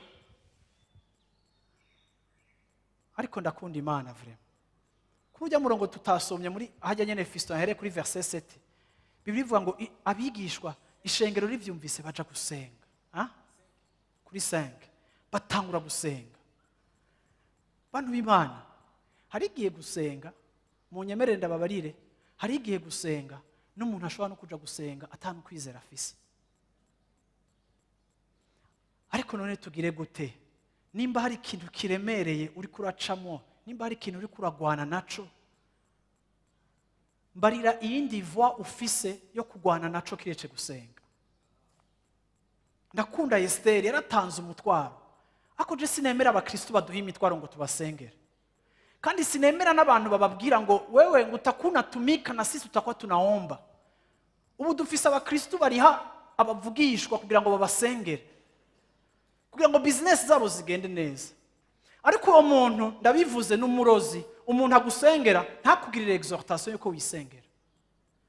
Nta muntu ashobora kugusengera ngo bihamplace uko wewe wisengera. Ubwo n'uburozi bw'impwemu. Imana ni y'umuntu, Imana ni y'umuntu ku gatwe kiwe. Hariho abadusengera ariko natwe turisengera, kandi abagusengera ntibakuvana ku izamu ryo kwisengera ko nawe urisengera. Birantangaza ingene hari abantu usanga ari abaparesseux, twamwa dufise iminsi yo gusenga, imigoroba yo gusenga, ibihe byo gusenga, umwaka ugahera 2018 iraheze, si uko wabuze umwanya, ariko ntitwigeze tukubona mu minsi yo gusenga. None ushaka yuko ibi bintu biri muri Bibiliya bizokubako gute udafise ubuzima, uteramiye imibereho yawe kugira ngo ugwane intambara zawe, ubone gutambukira mu vy'Imana ivuga vyose? Erega iyo utwawe presence y'Imana ubutakaje ikintu gikomeye. Petero baragiye baramusengera, nta kindi bari bafise bakora, nta ngufu bari basize ugwana Herode, ntibashobora gufata amacumu, bari faible. Mu bifatika bari faible, ariko mu mpwemu bari abanyenkomezi, ngo baragenda bariyugarana. Sinibaza ko banasenga amajwi arenga, kuko igipolisi cyariko kirazunguruka ca Herode bari gushobora kubafata bari mu bihe vy'ikunyegera. Bashobora kuba banasenga buhoro, ariko ntibihagaze kuri volume, bihagaze kuri connection, ntibihagaze ku ijwi, ntibihagaze kuri formule canke kuri fond, ariko bihagaze kuri fond nyene, ntibihagaze kuri forme. Bashobora kuba basenga buhoro buhoro bahana ijwi bakavuga ati Sonia nawe senga, Mana nukuri tabara Petero ntapfe, Yakobo yagize gute, Mana agira gute, Mana agira gute. Undi agahererekanya, Mana dufashe, Mana dufise mission, Mana watubwiye ngo tuzofata amahanga, wavuze ngo kwizera kwacu Herode arakomeye, ariko nawe urakomeye papa. Erega urashobora gukora, Mana dutabare.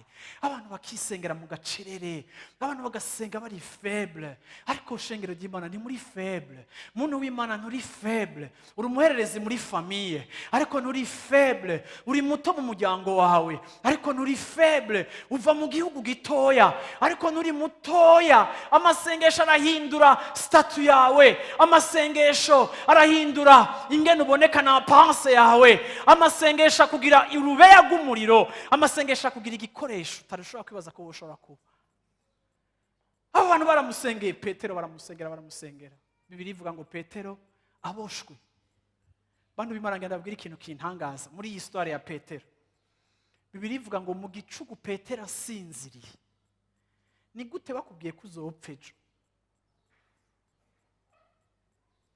ni bande bahora babura itiro? Abahora babura itiro mu ijoro. Uno munsi mwese ngiye kubasengera musinzire guhera muri iri joro ry'uyu munsi. Yesu ashimwe cyane. Haleluya. Petero ejo bazomwica mu gatondo. Araboshwe amaguru n'amaboko. Ntari karanisengera. Uravyumva? Canke kumbere ari isengera bibira ntibitubarira. Ariko dodo ire ya bebe. Bantu b'Imana nta mugisha unganya itiro uragasinzira mu izina rya Yesu Kristo. Haleluya. Yesu ashimwe cyane. Nukuri mudayimoni wo kudasinzira ndamwirukanye mu izina rya Yesu Kristo. Kubona ko Petero afise rendez-vous avec la mort, ashobora gusinzira. Wewe agakontra uzosinya lendi, umaze ibisi utaryama agakontra. Bwira mwicaye nti amavuta ya Petero agufate kuri uyu munsi. Haleluya. Yesu ashimwe cyane. Mumbwira uti amavuta ya Petero agufate mu izina rya Yesu Kristo. Haleluya. Dodo arasinzira. Haleluya. Ariko abandi batinya kumutakaza bariko barasenga. Ijambo ry'Imana rivuga ngo bariko barasenga ngo haza umumarayika aramubohora, yugurura imiryango yose yibohero. Petero yari asinziriye gushika naho yaratevye kurealiza ko ari umumarayika Imana imurindiriye, yibaza ko ariko ararota ngo amaze ngo kugera hanze ngo acaratahura. Yarenganye imiryango myinshi ko yari muri kasho. Ariko ngo ageze hanze niho yatawe yo katari mu ndoto, ari live, ari vya kweri ko vyabaye, asohotse ari hanze. Aca yirotruva hagati mu ijoro nka saa 9 canke minwi, ari hanze mu gicugu nka fisi yaje. Aca yiva ati mbega nje hehe? Atireka nje kwa Mariya, certainement hariho igicaniro kiri hajya hano. Agiye kwa Mariya ngo aradodora, akumva abantu indani ngo shaka chenga chamba chenga. Yo, bantu bibona biraryoshe kuza kwisengera ngaha tugashika atana indirimbo ziravuga, atana ukubwiye ngo program imeze gute, washitse kare harabashika 17h harabashika 16h ukitangura wenyine. Haleluya, man ruwanje nduwawe.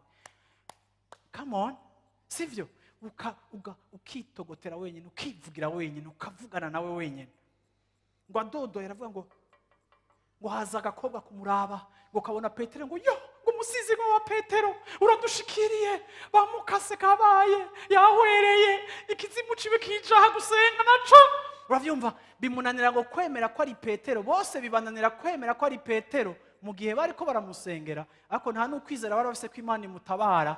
Ariko ndashimira Imana yumva amasengesho ikarengera ukutizera kwawe, ikabikora kuko wavalorije presence yayo, ikava ngo sinzokora gusa ibijanye n'ivyo mwizereye, ariko n'ivyo mutizeye ndashobora kubikora, kugira ngo ndabigisha yuko nimba mwangiza ubuhungiro ntimuzomaramara, ntimuzotetegwa, ariko kandi ni Imana ishobora guhindura situation zanyu, ariko kandi nimuze hamwe nanje. Haleluya. Nanje nzokwibera mu nzu y'Uhoraho myaka yanje yose yo kubaho, nihweza ubwiza bwiwe, juste kumuraba. Haleluya. Nzoba muri presence yiwe. Haleluya. Amina. Igihe Mose yabwira Abisirayeli ko Imana izoza kubaraba, yababwiye ngo bitegure, baca baja kumesa impuzu. Bamesha impuzu basanga amafresher ari mu mpuzu zabo, ntashobora gukonfronta ubwiza bw'Imana. Baca babwira Imana ngo Mana, Mose nimuje kubonana n'Imana aho mwahora mubonanira. Nitwe twari twagumutse ngo ntitwiyereka, yaje kuturaba ntituyikeneye. Iteye ubwoba, wowe uyimenyereye genda mugumane. Ariko yirukane, twabonye ibikwiye. Kuko impene zabo zariko zirasha, intama zabo zariko zirasha, kuko nta numwe yari afise mesure ikwiye yuko facing la gloire. Uravyumva? Nuko Imana iva ngaho ivuye kubasezera. Ubu Imana yacu ntiturira ubwambure bwacu, ariko iyo twegereye intebe yayo itwambika umutamana wayo. Yesu ashimwe cyane. Haleluya. Igasohora ubuzima bwacu mu mabohero aho turi. Icanyuma navuze rero no munsi navuze ngo iyo dusenga iminyororo iracika. Yesu ashimwe cyane. Haleluya. Ivyete vy'urupfu no guhagarikwa kwawe birakuva ko mu izina rya Yesu Kristo. Haleluya. Ugasohoka ukaba free. Haleluya. Ugatambukira mu vy'Imana ihamagaye, ivy'Imana ihamagarira ubuzima bwawe. Ndarangije mvuga ngo ndabipfurije iminsi 40 myiza. Haleluya. Amen. Aho twiteze kumva intahe, aho twiteze kubona ivy'Imana igomba gukora. Nawe uba kure uba hanze, peu importe aho uri, imana izokugirira neza. Yesu ashimwe cyane. Muri presence yawe hararyoshe. Haleluya. Ariko munyemerere uyu munsi ndagomba gukonsakra iyi minsi y'amasengesho. Ndagomba kuyikonsakra, ndagomba kuyereka imana. Nico gituma nshaka umuntu wese avuga ati imana, je décide kuza muri presence yawe muri iyi minsi y'amasengesho. Uwo muntu ashaka aze ngaho imbere, ngomba kumusengera kugira ngo twereke imana iyi minsi tugiye kujamo, tuyishikirize imana, shikirize ubuzima bwa imana. Wowe wese anyotewe, wowe wese avuga ati imana, ikintu gishasha kigomba kuba mu buzima bwanje, ni experience yanje nshasha yo kurangiza umwaka. Haleluya. Ndagomba uze ngaho imbere, ngiye gusenga. Haleluya. Kugira ngo imana iguhe inyota ijaye n'icigiye gukora mu buzima bwawe, kugira ngo imana ihure na wewe, ihure n'ivyo ukeneye mu buzima bwawe. Haleluya. Uwari we wese avuga ati ndashaka kuba mu bwiza bwiwe, ndagomba iyi minsi kuba imbere yawe. Uvuga ati ndafise rendez-vous, ndafise rencontre nkeneye n'imana yanje, ndagomba kugusengera kugira ngo iyi minsi ibe précieux, iyi minsi ibe idasanzwe. Haleluya. Haleluya. Uyu mwanya ndagomba kuwukonsakra kugira ngo uko iyi minsi tuzoja kuyirangiza mu kwezi kwa 12 imana ize yimanifeste mu buzima bwawe mu buryo budasanzwe. Haleluya. Uko muhemu yera azokurongora. Haleluya. Kugira ngo imana ikureho distraction yose, imana ikureho igiteye ubwoba cyose, imana ikureho ikikubloka ico arico cyose. Haleluya. Tuje kwitegura kuba imbere y'Imana. Haleluya. Tuje kwitegura kugira ico twongereye ko ku mubano wacu n'Imana muri iki gihe no muri iyi season. Haleluya. Iyi ni misi dasanzwe, iyi ni appel iri special.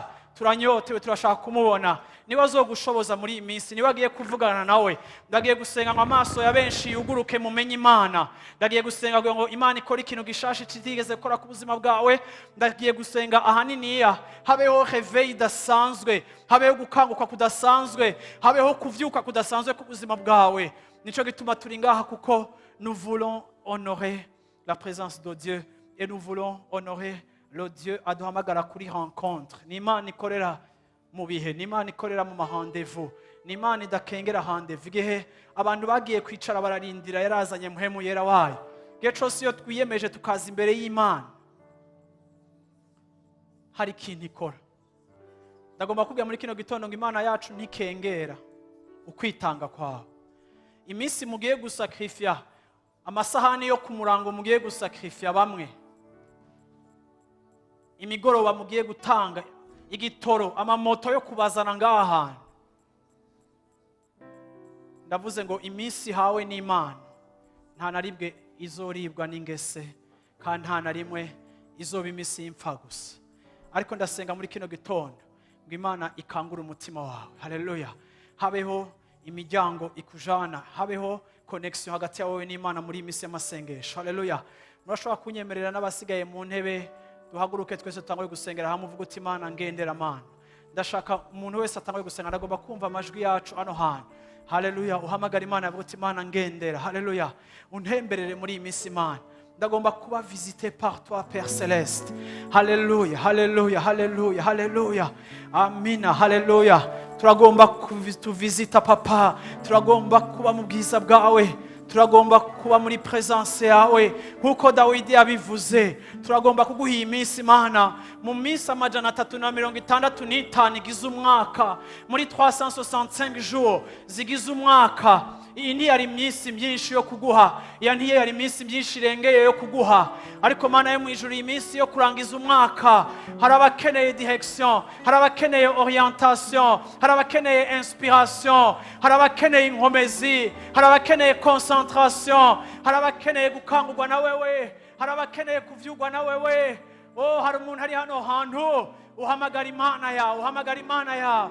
Nawe uri kuruhamagara Imana yawe, uvuga ngo Mana ndakweretse iyi minsi Imana, ndakweretse iyi minsi Imana, ndakweretse iyo mirango, ndakweretse ayo majoro, ndakweretse iyi minsi Imana, ndakweretse iyi minsi Imana. Ndayikuragije, ndayigushikirije, ndayikweretse. Uguhagarara kwanje hano hantu imbere ni ikimenyetso c'inyota yanje. Oh, uri kure yanje Mana, uri kure yanje Mana, numva uri kure yanje Mana. Numva presence yawe iri étrange kuri jewe. Numva umenga uri kure yanje, numva umenga sindakwegereye bikwiye, numva umenga hari vyaje hagati yacu, numva umenga ivyo ndiko ndacamwo byarafashe ikibanza kinini, byarafashe ikibanza kinini, byaranshize kure. Ndagukumbuye Mana, ndibuka ya minsi yanje myiza, ndibuka ya minsi yanje yo gusenga, ndibuka ya minsi yanje yo kuguhamagara, ndibuka ya minsi yanje yo kuba mu nyonga hawe, ndibuka ya minsi yanje yo kuza kukwegera, ndibuka ya mahoro wahaye umutima wanje kijya gihe, ndibuka bya bitangaza wakoreye hajya ahantu, ndibuka bya bihe, ndibuka ba bagenzi twasangira amasengesho, ndibuka ca kibanza aho twakuririra, ndibuka ca kirago, ndibuka ya sima, ndibuka ca kibanza cabonye amosozi yanje. Yaba ibihome bishobora kuvuga, byari kuvuga ingene nakurondeye, ndagushaka nk'uko impongo kazi irukanka irondera impongo, niko nanje ngena ndakurondera. Ndagushaka papa, ndagushaka papa, ndagushaka papa. Mana ni wowe dushaka mana, iyi minsi y'amasengesho mana ni wowe dushaka mana, turagushaka mana, turagushaka kurusha uko tugomba inyisho, turagushaka kurusha uko dushaka ikindi cyose mana. Reka itubere iminsi yo kukuryohererwa, kuryohererwa presence yawe, kuryohererwa kubaho kwawe, kuryohererwa ijwi ryawe, kuryohererwa kuryama imbere yawe, kuryohererwa gusuka imitima yacu imbere yawe, kuryohererwa guhumeka imbere yawe, kuryohererwa gusuka imitima yacu imbere yawe. Shendeleko tiele blanche teleko. Fata ukuboko k'uwo muntu musengera uti Mana umugenderere muri iyi minsi Mana, mugenderere muri iyi minsi Mana. Haleluya, haleluya. Mugenderere muri iyi minsi Mana, mugenderere muri iyi minsi Mana, mugenderere muri iyi minsi Mana, mugenderere muri iyi minsi Mana, mugenderere muri iyi minsi Mana, mugenderere muri iyi minsi Mana. Abahungu n'abakobwa turagushaka, abagabo n'abagore turagushaka, abana n'abakuze turagushaka. Utugenderere muri iyi minsi Mana, tugenderere muri iyi minsi Mana.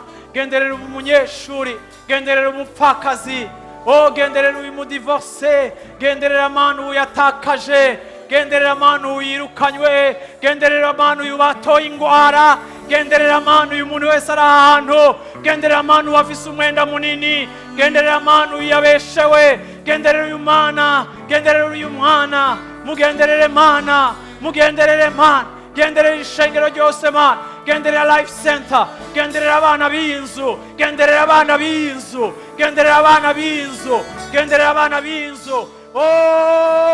Ubashoboze abakeneye amahera yo kuza gusenga, abakeneye ibikoresho, abakeneye gushika hano hantu, abakeneye cadre iri calme, abakeneye aho basengera, abakeneye amakonje, abakeneye opportunité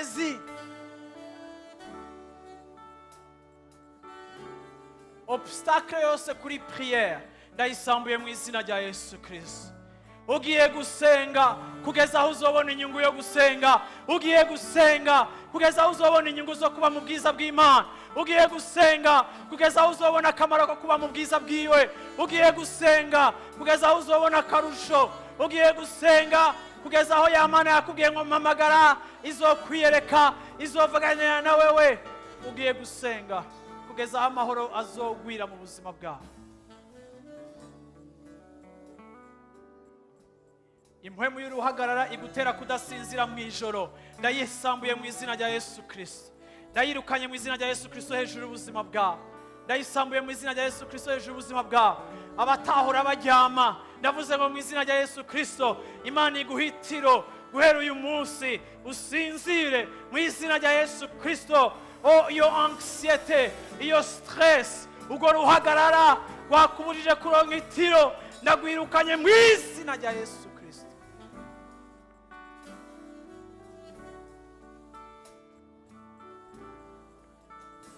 Mana iyi minsi turayikweretse Mana, uzovugane na twege mu ijambo ryawe, uzuhumekere umwe wese Mana, uzodukuze Mana, uze ugurura amaso yacu Mana dutahure bishasha. Uzube hafi y'umuntu wese Mana, uzukomeza umuntu wese Mana, uzushoboza umuntu wese Mana kuba muri aya masengesho no kuyarangiza Mana. Ushoboza uwo wese yiyemeje, umuha inkomezi, umuha inkomezi, umuha inkomezi. Ni wowe udushoboza, ni wowe udushoboza, uha inkomezi umuntu wese ari hano ha.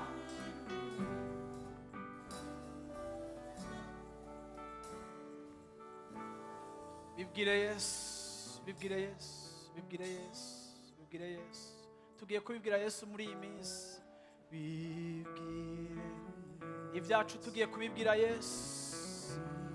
Iyi ndirimbo ndashaka uyiririmba uvuga uti Yesu ni wowe ndabizaniye. Ushobora kuba umeze nka Petero atacu gifise uvuga inkota iri ku izosi ryawe, ariko nta kindi niwibwirire Yesu gusa, kuko atawundi woronka hafi yawe ashobora gukora ibyo Yesu ashobora gukora. Ntakumvira ubusa, ariko niba bimubwira arafise icyo aja kubikorera, arafise icyo agiye kubikorera.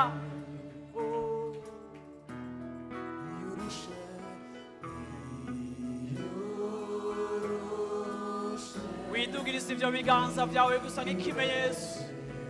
Iminsi 40 yo kubwira Yesu, iminsi 40 yo kubwira Yesu, amajoro 40 yo kubwira Yesu.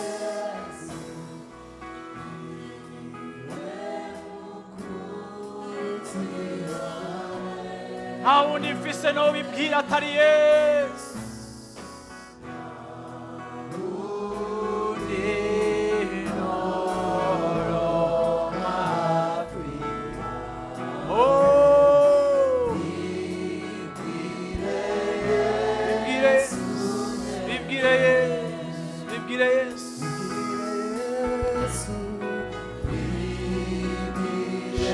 Telebo, telebo, telebo, qui est le beau, chi telebo, qui est le beau, sendeleko, telebo, chique telebo, sendeleko, qui est le beau.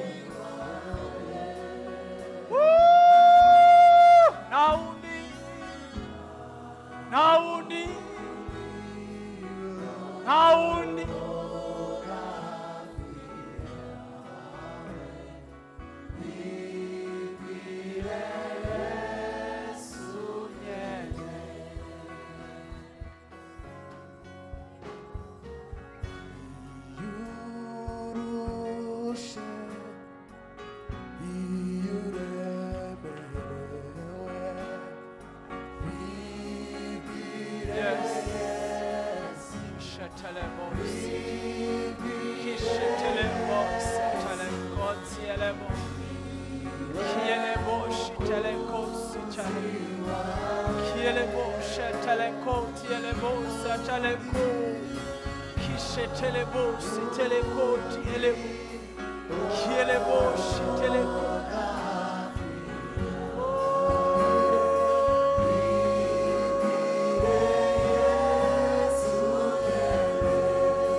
Yesu ni wowe tugomba kubimenyesha.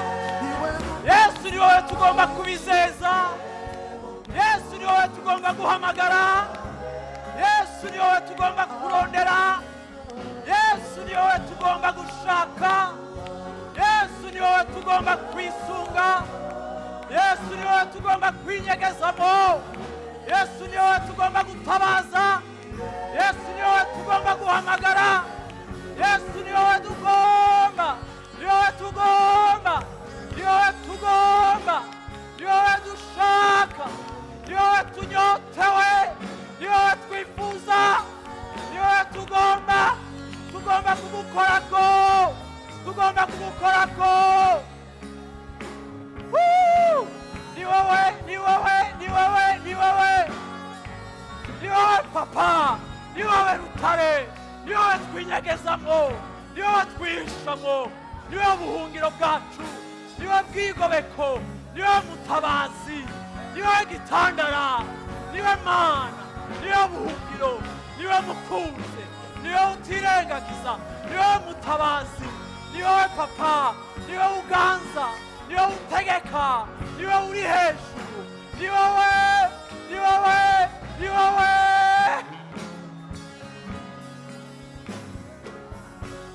Sheke telebo se teleko tielebo, rendeleko telebo se telekielebo, rendeleke telebo. Ni wowe papa. Hallelujah. Hallelujah.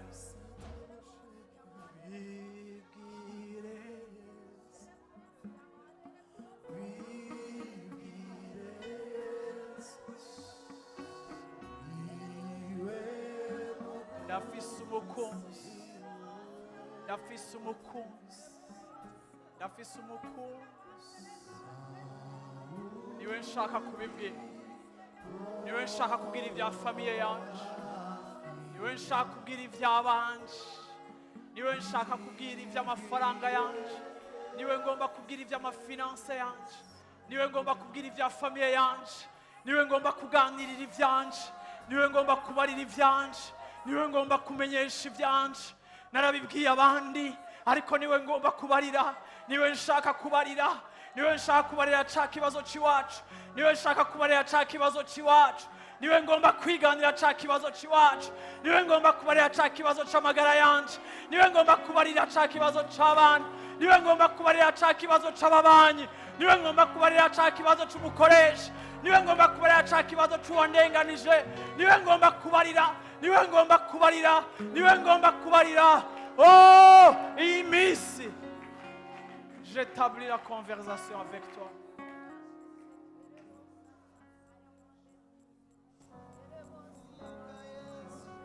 Nzoba mu nzu yawe papa kugira ngo ndakwihweze.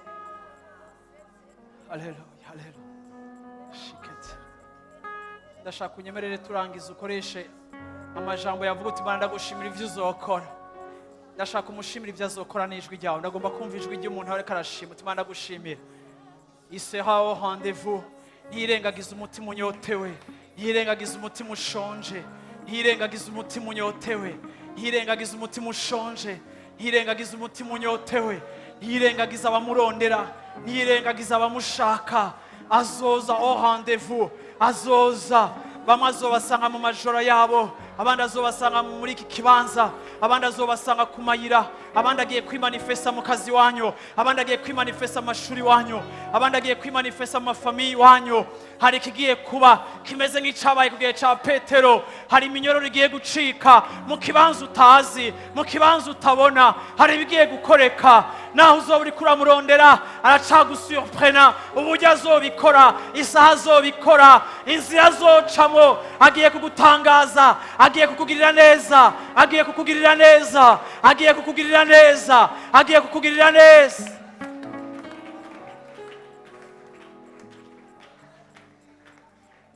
Mugiye kwinjira hameze nka sale ya operation. Ntazoba bagisha ibisu ariko azobihishurira, azobaha kumumenya ukundi gushasha, azobaha kumutahura ukundi gushasha.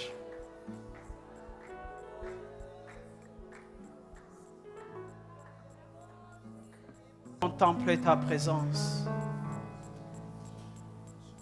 Abantu b'Imana bavuge ngo amen.